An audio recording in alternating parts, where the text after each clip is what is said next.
Welcome to the deep dive.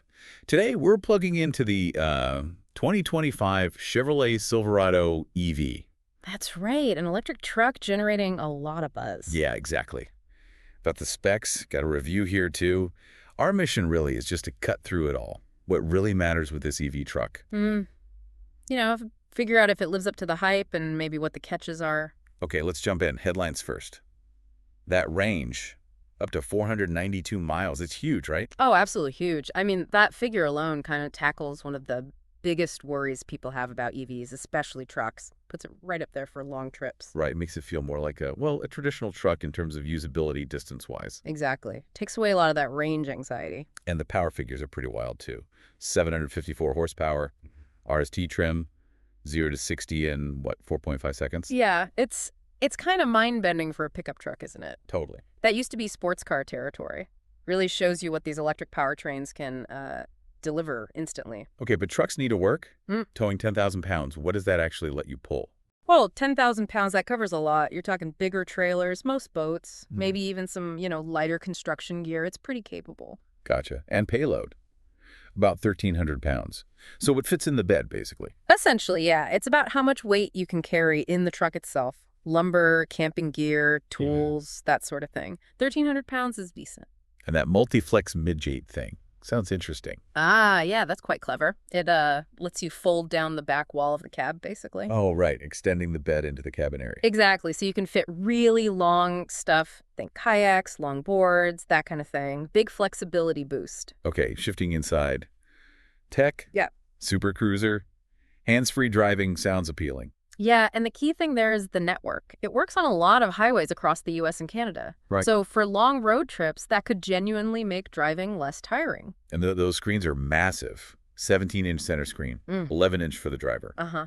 Big, clear displays. Plus, you've got the usual Apple CarPlay, Android Auto. It feels modern, connected. Makes sense. And comfort. Higher trims get heated seats, ventilated seats, Bose audio. The works. Yeah, those premium touches, they definitely make a difference on longer journeys or just, dealing with hot or cold weather.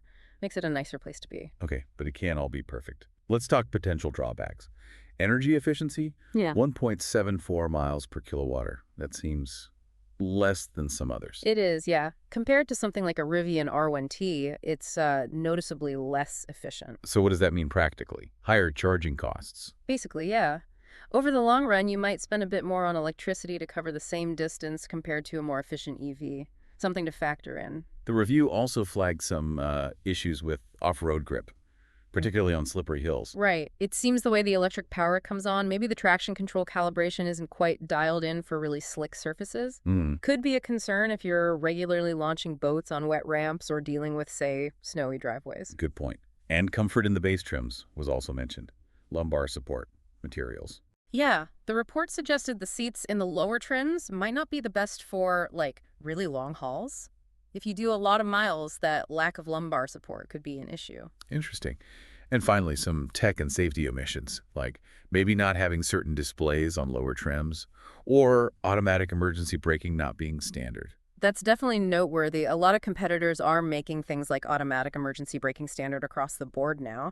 So seeing it potentially missing on some Silverado EV trims is something buyers should check. Okay, so summing it all up, you've got this really impressive range, serious power, and that clever midgate for practicality.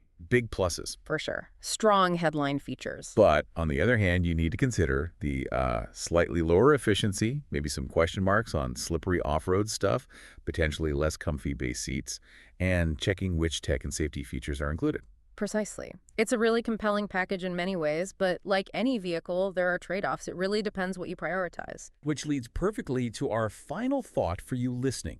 Thinking about everything, that amazing range, the sheer power, the utility features versus the efficiency, the potential traction limits, comfort levels, tech inclusions, well, one thing would be the absolute deciding factor for you in picking an electric truck like this.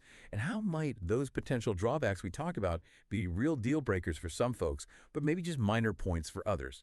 Something to chew on until our next deep dive.